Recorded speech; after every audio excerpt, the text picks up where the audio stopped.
देखिए, महिलाओं की भागीदारी की सख्त ज़रूरत है। महिला पुरुष सभी, जब देश जब ही तरक्की करेगा जब महिला और पुरुष एक साथ विकास के लिए काम करेंगे, देश के लिए काम करेंगे।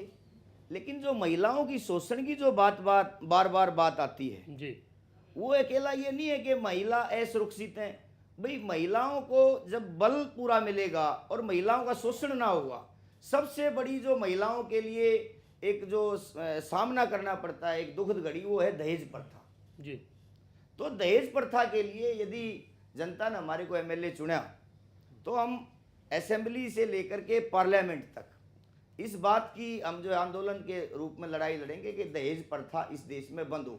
और ये जो बड़े बड़े लोगों ने इस दहेज प्रथा को शुरू किया था अपने अपने बोर बढ़ाई के लिए, तो हम दहेज प्रथा के बारे में बहुत लंबी लड़ाई लड़ने का हमारा लक्ष्य है कि दहेज प्रथा जब तक खत्म नहीं होगी, जब तक ये शोषण महिलाओं के खत्म नहीं होंगे। सशक्तिकरण से क्वेश्चन चलो एनीवे, एक बात मैं पूछता हूँ, आज जी। के दिन हरियाणा में जो है ना 865 औरतों के औरत हैं, 1000 आदमी हैं, फिर बराबरी कैसे हो पाएगी? देखिए, जब महिला सक्षम होंगी तो जो एक ये मेंटेलिटी लोगों के अंदर है जो आपने बताया है कि भाई महिलाएं कम हैं और आदमी ज़्यादा हैं, जब महिलाएं तगड़ी होंगी, एकदम महिलाओं का बल बड़ा होगा, तो महिलाएं और जेंट्स में कोई फर्क नहीं रहेगा। तो ये दिमाग से बात निकल जाएगी कि भाई लोग यूं चाहेंगे कि मेरा लड़का ही हो, नहीं, आप क्या लड़की भी करेंगे हो। इसके लिए? आप क्या करेंगे? एमएलए बन जाएंगे, वो तो मैं अगर एमएलए बना तो लड़कियों की पढ़ाई पे विशेष बल दिया जाएगा, लड़कियों की सुरक्षा पर विशेष बल दिया जाएगा, और लड़कियों को लड़कों के बराबर, जितने जैसे लड़के कहते हैं ना हमारे अंदर ताकत, लड़कियां भी व्यायाम करके, पढ़ाई करके और दहेज प्रथा को खत्म करवा करके हम लड़कियों को लड़कों के बराबर में भ्रूण लाएंगे। हत्या के बारे में ठीक कुछ ठीक है नहीं पंडित जी, और मैं चौथे सवाल के लिए आगे करूंगा प्रोफेसर आहूजा आपसे। उमेश जी, यदि आप चुने जाते हैं जी और मान लीजिए आप मुख्यमंत्री बन जाते हैं हरियाणा प्रदेश के, जी, तो पहले पूरे एमएलए बनवा दो। नहीं, वो तो जनता बनाएगी। एमएलए बनोगे तभी तो मुख्यमंत्री। पहले एमएलए बनेंगे तभी मुख्यमंत्री बनेंगे। सवाल। मान लीजिए आप मुख्यमंत्री बन जाते हैं, तो प्रदेश के लिए आपकी क्या सोच है? कोई ऐसा जो आमूलचूल परिवर्तन आप प्रदेश के लिए चाहें, जी। ऐसी क्या विचारधारा है आपकी? देखिए, अमूल चूक परिवर्तन की आज जरूरत है। एक तो सबसे बड़ी जो समस्या है पक्षपात की, कि पूरे प्रदेश का समान विकास हो, जाति से ऊपर उठ करके काम करें। ये नहीं हो कि भाई जिस जाति का मुख्यमंत्री है उसी जाति के काम करें। ये ना हो कि जिस जगह का मुख्यमंत्री है वो कहें भाई मुख्यमंत्री के हल्के के लोग हैं वो वहीं का। इसका मतलब तो ये हो गया कि भाई 90 हल्कों का विकास जब होगा जब 90 हल्कों के मुख्यमंत्री बनेंगे, ऐसा तो संभव नहीं है। और ये पिछले लंबे समय से जब से हरियाणा बना है, जो भी मुख्यमंत्री बनते हैं वो अपने अपने इलाकों के काम करते हैं। बाकी की हरियाणा की जनता ये देखती रहती है कि भाई अगर रिश्तेदारी करें तो आप क्या मुख्यमंत्री करेंगे के उमेश हल्के जी? में करें, सवाल वहां ये के काम है, होते हैं। शर्मा जी सवाल ये है कि आप क्या करेंगे? आप क्या करेंगे, कैसे करेंगे? कौन क्या देखिए, कर रहा है वो नहीं। हम जो है एक सबसे बड़ा नौकरियों का एक इलाज है कि नौकरियों मेरिट के आधार पर नौकरियां लगें और सारा काम मेरिट के आधार पर हो। आप अगर बने तो आप ऐसा करेंगे? बिल्कुल करेंगे। आप विधायक बने तो अपने क्षेत्र में अगर मैं विधायक बना सुनिए, तो सुनिए। समानता के लिए काम करूंगा, हर जगह कोई जाति हर कोई जगह समानता के लिए काम करूंगा। आपने ठीक है, मुख्यमंत्री से विधायक ला दिया इनको। नहीं, दोनों चीजों की बात है, मुख्यमंत्री और विधायक हो। विधायक भी अपने क्षेत्र में जाति या क्षेत्र की बात करता है। ठीक है पंडित जी, 4 सवाल पर नहीं सोते। पंडित उमेश शर्मा जी के साथ 4 सवाल पूरे हो चुके हैं यहाँ पर जूरी के, और अब बढ़ेंगे अगले उम्मीदवार की तरफ जिनका नाम है नत्था सिंह सैनी जी। आप तैयार हैं नत्था सिंह जी? जी हाँ। जूरी का सामना करने के लिए? जैसा नत्था सिंह जी से पहला सवाल करेंगे द्विवेदी जी।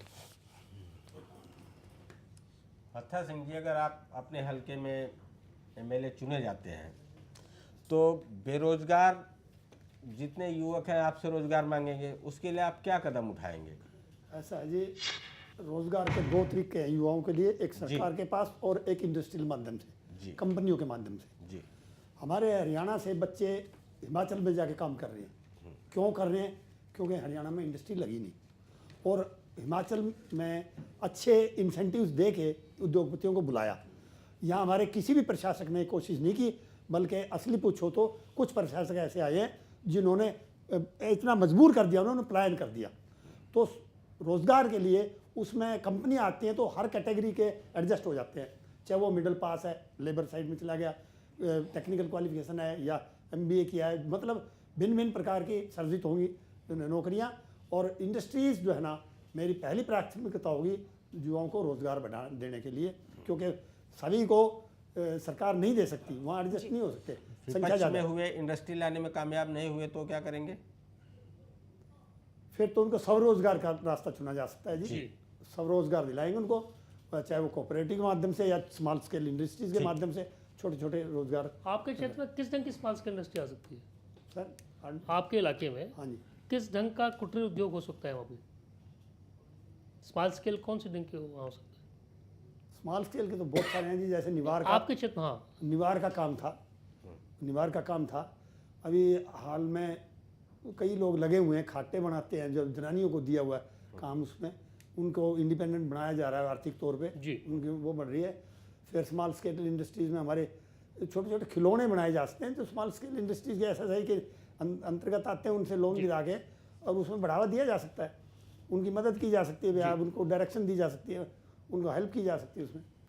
ठीक है सर। और दूसरे सवाल के लिए मैं रिक्वेस्ट करूँगा डॉक्टर जंगवाल आपसे।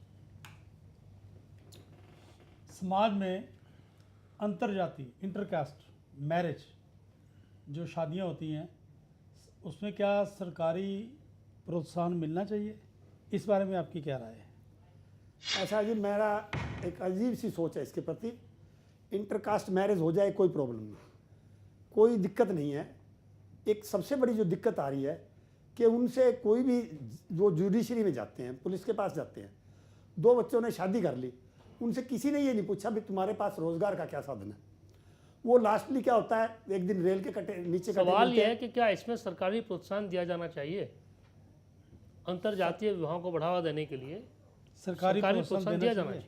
बिल्कुल दिया जाना चाहिए। किस ढंग का? वो उसमें ऐसा है जी, वो एक तो इससे जो हमारी दहेज प्रथा खत्म होती है, लव मैरिज के माध्यम से दहेज प्रथा बिल्कुल खत्म हो जाती लता जी, है। इसकी प्रोत्साहन किस ढंग का प्रोत्साहन हो? आप अपने हलके में ये बात Incentives- कह पाएंगे?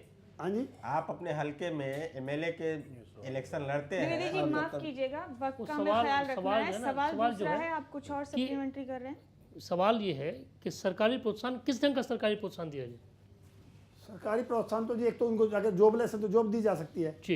एक तो ये है। और? अगर जॉब नहीं दी जा सकती उसका फिर रोजगार खड़ा करो।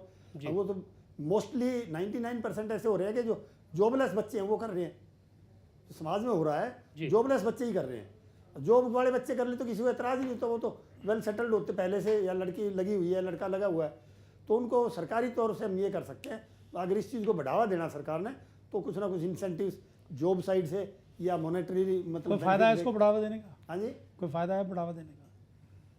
वो जी फायदा या तो नुकसान है? ये क्योंकि ट्रेंड हिंदुस्तान में चल पड़ा, इसको ठीक। रोक तो कोई नहीं सकता। ठीक है नथा सिंह जी, और मैं तीसरे सवाल के लिए आग्रह करूंगा गुप्ता जी आपसे।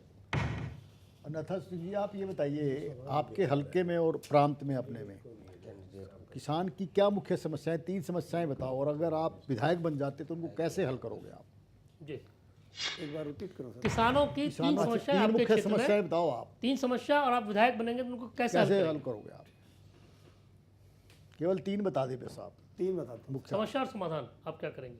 किसानों की समस्याएं, एक तो मैंने कहा कि उनकी जोत कम हो गई है, उसको कोऑपरेटिव सोसाइटीज़ के माध्यम से उनको इकट्ठा करके उनकी काम दिया जाए उनको, और इंडिपेंडेंट कोऑपरेटिव सोसाइटीज़ बनाए। उससे जो कम से कम 3 किले के ज़मींदार ज़्यादा परसेंटेज में, जो अच्छी ज़मीन है उनका तो कोई प्रॉब्लम है नहीं। एक तो ये है, एक उनका समर्थन मूल्य जो है ना, उनकी लागत से बहुत कम मिल रहा है। जी, लागत ज़्यादा आती है और समर्थन मूल्य कम है। हालांकि इसमें सरकार को बैलेंस करके चलना पड़ता है, उसमें लागत कम ही की जाए सब्सिडीज़ के माध्यम से, तो क्योंकि समर्थन मूल्य ज़्यादा रखेंगे, जैसे जो फूड ग्रेन्स है हमारे नॉर्मल कमोडिटीज़ में जो आम पब्लिक यूज़ करते हैं, उसका भाव बढ़ जाएगा। जी। तो उसको लागत मूल्य को कम किया जाए, चाहे वो इंसेंटिव्स मतलब खाद पे सब्सिडी देके, बीज पे सब्सिडी देके, और कोई सब्सिडीज देके। तो दूसरी बात, तीसरा है उनको 24 घंटे, अभी 8 घंटे बहुत कम बिजली मिलती है, बिजली की व्यवस्था की जाए उनके लिए, और पानी की व्यवस्था, नहरी पानी की व्यवस्था की जाए, नहरी पानी की बहुत कम। नहीं, आप तो कैसे आप इन तीनों चीजों पे आप क्या करेंगे? मैं आप इन्हीं कैसे पे काम करेंगे? करूंगा जी। तो कैसे करेंगे इस पे? कैसे मतलब उसको कोऑपरेटिव सोसाइटीज तो प्रोक करना, मतलब हौसला उनको परsuade करना है, उकसाना है कि भाई आप इसमें ये फायदे हैं, और दूसरा? वो उसमें कर ले। दूसरा आई हमारी समर्थन मूल्य वाला? समर्थन मूल्य तो सेंट्रल समर्थन गवर्नमेंट मूल्य तो करती जी है। हम टाइम टू टाइम डिमांड करते रहते हैं सरकार से। अगर सरकार में हमारी आ जाती है हमारे हक की, तो वो तो तो उनके केंद्र माध्यम सरकार करती है उसको। उनके माध्यम। फिर एक और बात है जी, वो भी फिर आप मार्केटिंग का रास्ता बताओ उनको, ताकि जहाँ पे अच्छा समर्थन मूल्य मिल सके उनको, ठीक। मार्केट वैल्यू ज़्यादा मिल सके बजाय सरकार के। और तीसरी तो बिजली की समस्या हाँ, बताइए। बिजली की उसका कैसे करोगे आप? बिजली तो इतनी पैदा नहीं हो रही स्टेट हाँ, में। बिल्कुल ठीक है जी, वो समस्या तो नहीं है, पर उसमें जैसे हमारे इंजन सेट हैं, हालांकि वाटर लेवल काफ़ी नीचे चला गया है। सोलर एनर्जी और ये दूसरी हाँ ये हैं जी, पर इनको इनमें प्रमोट भी करो। प्रॉब्लम सबके लिए ना, जी। क्योंकि हमारे यहाँ सिलिकॉन की कमी है। अगर सिलिकॉन सफिशिएंट अवेलेबल हो इस पृथ्वी पे, तो ये काफ़ी आगे बढ़ सकती है। ठीक है नत्था सिंह जी। और चौथे सवाल के लिए मैं आग्रह करूंगा मलिक साहब आपसे। नत्था सिंह जी, जैसे एमपीज के लिए तो MP local area development fund होता है, क्या इसी तर्ज पर जो है ना एमएलएज के लिए भी लोकल एरिया डेवलपमेंट फंड होना चाहिए? अगर हाँ, तो उसके लिए जो है ना मतलब किस लिए होना चाहिए? ऐसा है कि समाज में बहुत सारे प्रॉब्लम्स, आर्थिक प्रॉब्लम्स ऐसी आती हैं जहाँ पे ना तो वो पंचायत के दायरे में आती, ना जिला परिषद और समिति के दायरे में आती, और उनका कोई डायरेक्ट पैसा नहीं आता। जैसे कम्युनिटी सेंटर हैं, या मंदिर कोई बना रहा है, या कोई सामूहिक जोड़ के लिए तो आ रहा है आजकल, मतलब ऐसी जो हैं उनके लिए ज़रूर होना चाहिए, ताकि वो भी अपना कोई डिमांड कर देता, भाई ये पुलिया टूटी, अगर सरकार के माध्यम से नहीं हो रहा, अगर अगेंस्ट में ओपोजिशन में बैठा है एमएलए, अगर उसको कोटा मिलेगा तो वो अपने पैसे से करा देगा जी। सरकार के माध्यम से नहीं हो सकता, क्योंकि वो उसके मोबिलाइज नहीं करेंगे उसको। तो अपने कोटे से जो कोटा है वो होना चाहिए, उस कोटे के माध्यम से, जैसे एमपी का कोटा होता है, उसके माध्यम से वो बहुत सारे गाँवों की समस्या अपने लेवल पे करा सकता है। लेकिन नत्था सिंह जी, इसका दुरुपयोग की भी खबरें बहुत होती हैं दुरुपयोग, कि देखो उसको जी, कैसे रोकेंगे आप? देखो जी, वो तो इंडिविजुअल एमएलए के ऊपर है। अब इसमें चक्कर क्या होता है, मैं इस बात पे जाना चाहूँगा कि असली मायने में तो आदमी जिसके ऊपर लायबिलिटी ना हो, वो राजनीति में आए तो बढ़िया रहता है जी। क्योंकि लायबिलिटीज खत्म होगी, बच्चे ब्याह दिए, सेट हो गए, फिर राजनीति कर लो, देश सेवा कर लो, उसमें कर्ज हो गया आप। और जब युवा वर्ग आ रहा है, जैसे युवा वर्ग का तो टारगेट, या तो इतने सोर्सेज तो है नहीं उसके पास, अगर उसको फीड करता रहे, राजनीति में लगाता रहे, मतलब नत्था सिंह जी, लगाएगा ये तो है कि आप चाहते हैं कि रिटायरमेंट के बाद राजनीति नहीं, बाद में मतलब आए? कम से रिटायरमेंट की बात नहीं है, ठीक। पर कम से कम मैच्योरिटी आ जाए और जी, उसके ठीक बाद बात। लायबिलिटी से हमने इसीलिए 40 से 60 के बीच की जो उम्र है, हमने मापदंड में सर्वाधिक अंक इसलिए रखे हैं कि 40 से 60 की जो उम्र होती है उसी ढंग की उम्र होती है कि जोश भी होता है और होश भी होता है, इसलिए 9 अंक हमने रखे हैं मापदंडों में। धन्यवाद नत्था सिंह। तो 4 उम्मीदवार सामना कर चुके हैं हमारी जूरी का, पर क्योंकि ये सेशन काफ़ी लंबा होता है, इसलिए एक ब्रेक लेना चाहिए यहाँ पर हमें, और थोड़ी राहत इन उम्मीदवारों को भी देनी चाहिए। तो एक छोटा सा ब्रेक लेंगे। ब्रेक से लौटने के बाद सवाल जवाब का ये सिलसिला जारी रहेगा। जल्द वापसी होगी।